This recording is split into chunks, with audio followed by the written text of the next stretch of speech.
అదే RTV app వార్తల్ని క్షణాల్లో చదివే అవకాశం ఉంటుంది. ఒక న్యూస్ పేపర్, ఒక టెలివిజన్ ఛానల్ మీ చేతుల్లో ఎప్పుడూ ఉంటాయి.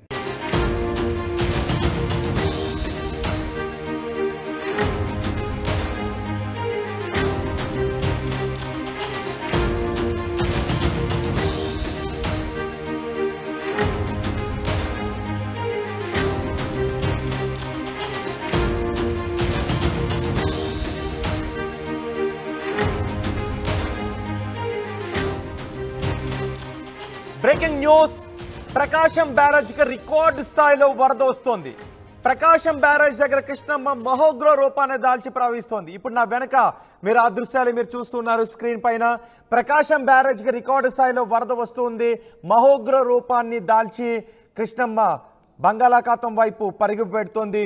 ప్రాజెక్టు 100 ఏళ్ల చరిత్రలో అత్యధికంగా 12 లక్షల క్యూసెక్కుల ఇన్ఫ్లో ఉంది. ఇప్పుడు 12 లక్షల క్యూసెక్ల ఇన్ఫ్లో రావడం ఇదే మొదటిసారి అని చెప్తున్నారు. ఇంతకు ముందు 2 సార్లు మాత్రమే 10 లక్షల క్యూసెక్లకు పైగా ఇన్ఫ్లో వచ్చింది. కానీ ఇప్పుడు తొలిసారిగా 12 లక్షల క్యూసెక్ల ఇన్ఫ్లో ఉంది. అందుకే అక్కడ ప్రమాదకర స్థాయిలో వరద. ఒకసారి అటు చూడండి, మొదటి బాక్స్లో ఆ వరద బీభత్సానికి బోట్లు కొట్టుకు వచ్చి కృష్ణానదిలో కొట్టుకొచ్చి ప్రకాశం బ్యారేజ్ని ఢీ కొనడంతో 3 గేట్లు దెబ్బతిన్నాయి. ఇప్పటికే బోట్లు అక్కడే ఉన్నాయి. అక్కడ కొంతమేర బ్యారేజ్కి సంబంధించి కొంతమేర కాంక్రీట్ కూడా దెబ్బతిన్న పరిస్థితి ఉంది. వరద ఉధృతి తగ్గితే తప్ప అక్కడ సాధారణ స్థితికి వచ్చే అవకాశమే లేదు. ఇప్పుడు మీరు చూడండి, ఎన్నో వస్తువులు అటు కొట్టుకొస్తున్నాయి. ఇవన్నీ కూడా ఇప్పుడు ప్రకాశం బ్యారేజ్ దగ్గర అడ్డుపడుతూ ఉన్నాయి. గేట్లన్నీ కూడా ఎత్తి నీటిని దిగువకు విడుదల చేశారు. ఒకటి చూడండి, ఒక ఐటెం కొట్టుకుని వస్తుంది, దాన్ని గేట్ను ఢీ కొట్టింది. ఆ చిన్నగా ఉంది కాబట్టి గేట్ల నుంచి వెళ్ళిపోయింది. ఆ బోటు చూడండి, ఒక్కసారి ప్రకాశం బ్యారేజ్ని ఢీకొని మళ్ళీ ఇలా తిరగబడింది. ఎంత భయానకంగా ప్రమాదకర స్థాయిలో ఉందో మనం చూడొచ్చు. ఇప్పుడు ఆ బోట్లన్నీ కూడా అక్కడే చిక్కుకుపోయాయి. దీంతో 3 గేట్లు దెబ్బతిన్నాయి కూడా.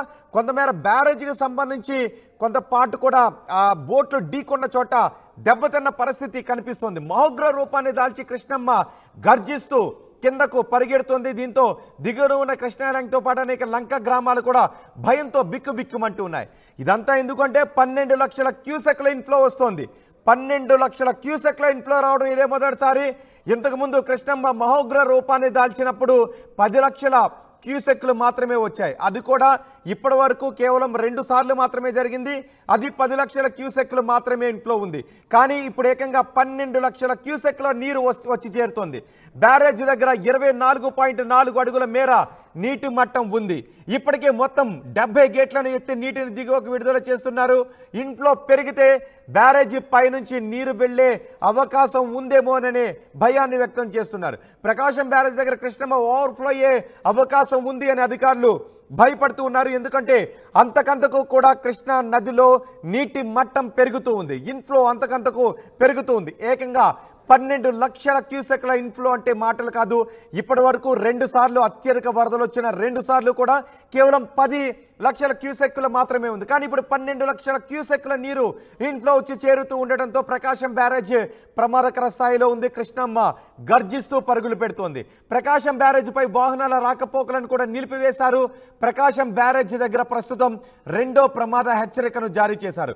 ప్రకాశం బ్యారేజ్ దగ్గర నుంచి పూర్తి సమాచారాన్ని మా ప్రతినిధి రాజేష్ అందిస్తారు. రాజేష్, ఇన్ఫ్లో అంతకంతకు పెరుగుతూ ఉండటంతో ఏంటి ప్రకాశం బ్యారేజ్ దగ్గర ప్రస్తుత పరిస్థితి? ప్రస్తుతం ప్రకాశం బ్యారేజ్ వద్ద అయితే వాహనాల రాకపోకలు ఆపేశారు. నేను కనకదుర్గ వారధి వద్ద ఉన్నాను. ఒకసారి వరద ఉధృతిని ఒకసారి మీరు చూడవచ్చు. దాదాపు 11.5 లక్షలు దాటి 12 లక్షల వైపు లక్షల క్యూసెక్ల వైపు అడుగులు వేస్తూ ఉరకలు పెడుతూ ప్రవహిస్తున్నటువంటి కృష్ణమ్మ పరవళ్లను మనం చూస్తున్నాము. అంటే ఒక ఎలా ఉందంటే ఇక్కడ సిచ్యువేషన్ అత్యంత భయానకంగా ఉంది. ఎందుకంటే గతంలో విజయవాడ వాసులే కాదు, ఇరిగేషన్ అధికారులు కూడా చూడనటువంటి ఇన్ఫ్లో ఇప్పుడు కృష్ణానదిలో ప్రవహిస్తుంది. 11.5 లక్షలు దాటి 12 లక్షల వైపు దూసుకుపోతుంది. అయితే ఇక్కడ ఆంధ్రప్రదేశ్ ప్రభుత్వం చాలా చాకచక్యంగా వ్యవహరిస్తుంది.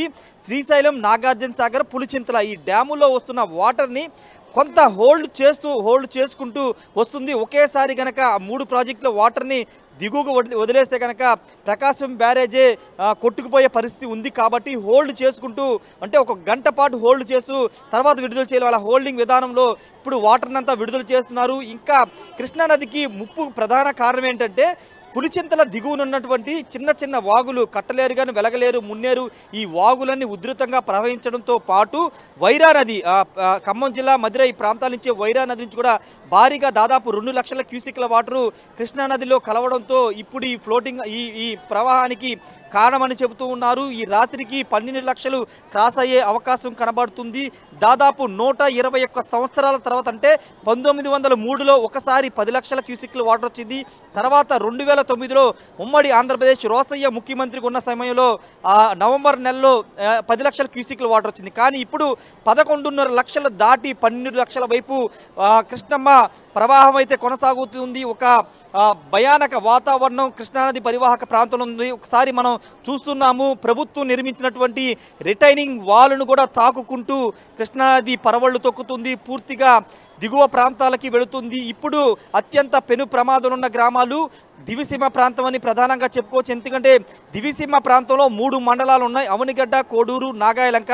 ఈ 3 మండలాలు కలిపి ఒక ద్వీపంగా ఉంటుంది. చుట్టూ సముద్రం ఉంటుంది, ఒకవైపున కృష్ణానది ఉంటుంది. ఇప్పుడు వెళుతున్న ఈ కృష్ణానది వాటర్ అంతా కూడా ఆ ద్వీపాన్ని ఆనుకుని సముద్రంలో కలవాల్సి ఉంటుంది. అప్పుడు 10 లక్షల క్యూసిక్లు వచ్చినప్పుడే అక్కడ కట్టలు తెగిపోయాయి. రేపల్లి సైడ్ కట్టలు తెగిపోయి రేపల్లిలో కూడా వరద నీరు వచ్చింది. ఈ నేపథ్యంలో 11.5 లక్షలు దాటి 12 లక్షల వైపు కృష్ణమ్మ ప్రవహిస్తున్న నేపథ్యంలో 12 లక్షలు చేరుకుంటే కనుక ఖచ్చితంగా దివిసీమ ప్రాంతం అంతా కూడా పెను ముప్పుని ఎదుర్కొనే అవకాశం కనబడుతుంది. కట్టలు తెగిపోతే ఊళ్ళే మునిగిపోయే అవకాశం కనబడుతుంది. ఒకవైపు సముద్రం, ఒకవైపు కృష్ణమ్మతో అత్యంత ప్రమాదకర పరిస్థితిలో దివిసీమ ఉందని చెప్పాలి. మరోవైపు లంక గ్రామాలు, విజయవాడ నుంచి అటు కృష్ణానది కలిసే సాగర సంగం వరకు చాలా పదుల సంఖ్యలో, వందల సంఖ్యలో లంక గ్రామాలను అవన్నీ కూడా ఇప్పుడు చాలా ప్రమాదంలో ఉన్నాయని చెప్పాలి. ఫ్లోటింగ్ అంతకి గంటకి పెరుగుతున్న నేపథ్యంలో ఏంటి సిచ్యువేషన్ అనే అధికారులు కూడా మల్ల గుల్లాలు పడుతున్నారు. ఇప్పటికే హోల్డింగ్ విధానంలో వాటర్ అంతా కూడా కొంత తగ్గించుకుంటూ హోల్డ్ చేసుకుంటూ తీసుకొస్తున్నారు. కానీ దిగువన ఉన్నటువంటి అటు ఇబ్రహీంపట్నం, నందిగామ, జగ్గపేట ప్రాంతాల్లో ఉన్నటువంటి చిన్న వాగులు ఉప్పొంగడంతో పాటుగా వైరా నది కూడా కృష్ణానదిలోకి రావడంతో ఖమ్మం, మధిర నుంచి వస్తున్న వాటర్ అంతా కూడా కృష్ణానదికి రావడంతో ఈ ప్రవాహం అయితే గంటకు పెరుగుతుంది. చూడాలి మరి 12 లక్షలు క్రాస్ అవుతుందని అంచనా వేస్తున్నారు. 12 లక్షల క్రాస్ అయితే కనుక చాలా ప్రమాదం పొంచి ఉంది. ఇప్పటికే రిటైనింగ్ వాల్కు సంబంధించి విజయవాడకి అత్యంత భద్రతను కల్పించే రిటైనింగ్ వాల్లో కూడా చిన్న డ్యామేజ్ జరిగి కింద నుంచి వాటర్ వచ్చేసి రామలింగేశ్వర నగర్, అదేవిధంగా అయ్యప్ప నగర్, అన్ని ప్రాంతాలన్నిటి కూడా ముంచేస్తుంది. గీతానగర్ పోలీస్ కాలనీ కూడా ప్రస్తుతం వాటర్ చేరిన పరిస్థితి. రిటైనింగ్ వాల్ అత్యంత భద్రంగా ఉందనుకున్నారు, కానీ దాంట్లో కూడా చిన్న హోల్స్ పడడం వల్ల ఆ వాటర్ ప్రవాహం అంతా కూడా సిటీలోకి వెళ్ళే అవకాశం కూడా కనబడుతుంది. ఏదేమైనప్పటికీ ఇప్పుడు కృష్ణమ్మ ఇప్పుడు ఉధృతి చూస్తే కనుక దిగువ ప్రాంతాలతో పాటు విజయవాడ కూడా ముప్పు ఉండే అవకాశం కనబడుతుంది. ప్రస్తుతానికైతే కొంత ఇబ్బంది లేదు, కానీ ఒక 12 లక్షల క్రాస్ అయితే మాత్రం చాలా విజయవాడ కూడా ముప్పు ఉండే ఇప్పటికే 12 లక్షలకు చేరువవుతుంది. కాబట్టి అధికారులు దిగువ ప్రాంతాల్లోనూ పైగా బ్యారేజ్ కూడా ప్రమాదం ఉందేమో అనే భయాన్ని వ్యక్తం చేస్తున్న నేపథ్యం. ఇంతకు ముందు కూడా మనం చూసాం, ఉదయం సుజనా చౌదరి అక్కడికి వచ్చినప్పుడు దేవుడే కాపాడాలి, ఒకవేళ వరద ఉధృతి పెరిగితే మన చేతుల్లో ఏమీ లేదు అన్నట్టుగా ఆయన మాట్లాడారు. సో అధికార యంత్రాంగం ఏ విధంగా అప్రమత్తమైంది?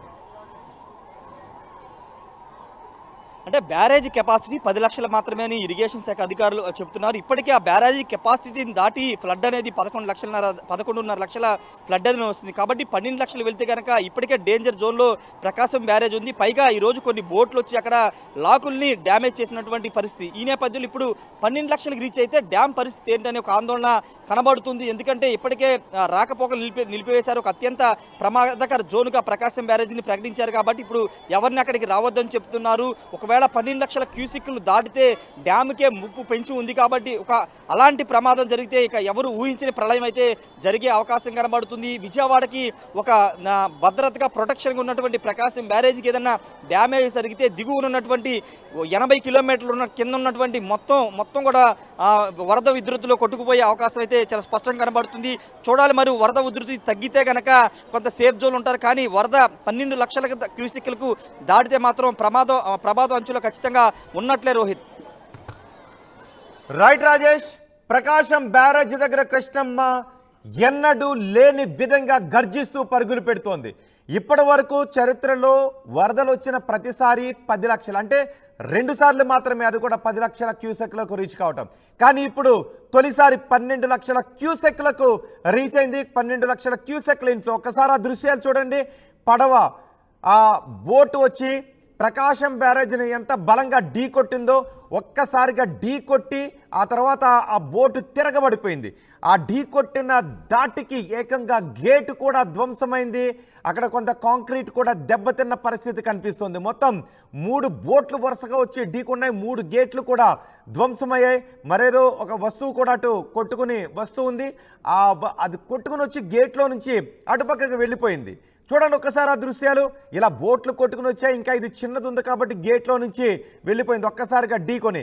ఇలా మరేదైనా ఇంకొక బోట్లో, ఇంకా పెద్ద బోట్లో కొట్టుకుని వస్తే ఆ ప్రకాశం బ్యారేజ్కి కొంత ప్రమాదం వాటిల్లే అవకాశం ఉందనే భయాన్ని కూడా వ్యక్తం చేస్తున్నారు. ఈ బోట్లు ఇప్పుడు కొట్టుకుని వచ్చాయి. ఇంకా ఎగువ నుంచి వరద గట్టిగా వస్తుంది. సో ఇలాంటి బోట్లు వచ్చి ఢీకొంటే మరింత ప్రమాదం జరిగే అవకాశం ఏదైనా ఉందేమో అని భయాన్ని వ్యక్తం చేస్తున్నారు.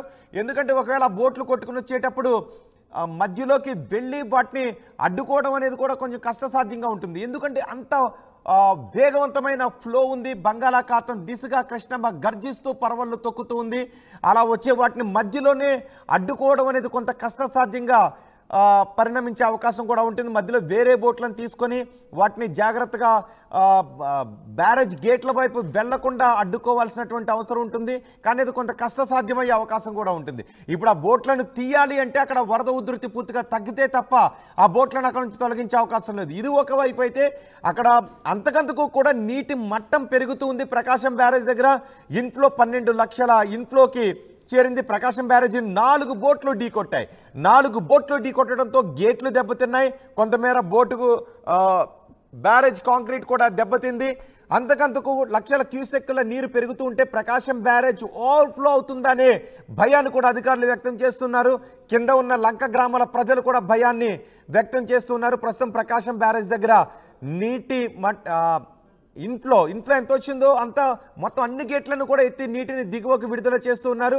అన్ని గేట్లను దిగువకు విడుదల చేస్తున్నప్పటికీ కూడా నీటి మట్టం అంతకంతకు పెరుగుతూ ఉన్న పరిస్థితి కనిపిస్తూ ఉంది. సో అధికార యంత్రాంగం కూడా పూర్తి అప్రమత్తమైంది. ఎటువంటి పరిస్థితినైనా ఎదుర్కోవటానికి ఎగువ నుంచి ఇంకా వర్షాలు కురుస్తూ ఉండటంతో ఈరోజు రేపు కూడా ఇంకా వర్షాలు కురిసే అవకాశం ఉంది అని చెప్తూ ఉన్నారు. ఇటు తెలంగాణ, మహారాష్ట్రలో కూడా వర్షాలు కురుస్తూ ఉన్న నేపథ్యంలో కృష్ణమ్మకి ఇంకా వరద పెరిగే అవకాశం ఉందని చెప్తూ ఉన్నారు.